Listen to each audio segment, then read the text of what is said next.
আসসালামু আলাইকুম। আপনারা কেমন আছেন? আশা করি সবাই ভালো আছেন। এখানে নিয়ে আসছি আমি সন্ধ্যাবেলা একটা নাস্তা। এখানে হচ্ছে ডাল, তারপরে এখানে হচ্ছে চাউল, আতপ চাউলের গুঁড়া, আলু। এটা দিয়ে সব কিছু দিয়ে আমি মাখাইয়ে সুন্দর করে পেঁয়াজ দিতে হবে একটু বেশি করে। একে একে স্বাদ মতন মশলা দিতে হবে, লবণ দিতে হবে। এখানে গুঁড়া চিংড়ি মাছ ভাজি উঠে রাখতে হবে, লাস্টে দিয়ে দিতে হবে। তারপরে এটা হচ্ছে ম্যাগি মশলা। সব কিছু দিয়ে একসাথে মাখিয়ে নেবেন। তারপরে আমি একটু দিচ্ছি চালের গুঁড়া দিয়ে সুন্দর করে মাখিয়ে নিতে হবে। এটা যত মাখানি ভালো হবে তত খেতে মজা হবে। আমার মাখানো শেষ। তারপরে এইখানে আমি চুলায় তেলটা দিয়েছি।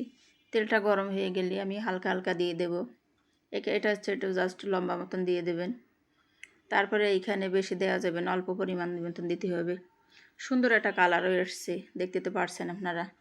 এটা বাসা বাড়িতে আপনারা ট্রাই করবেন, এত মজার একটা খাবার, বাচ্চারা অনেক পছন্দ করবে।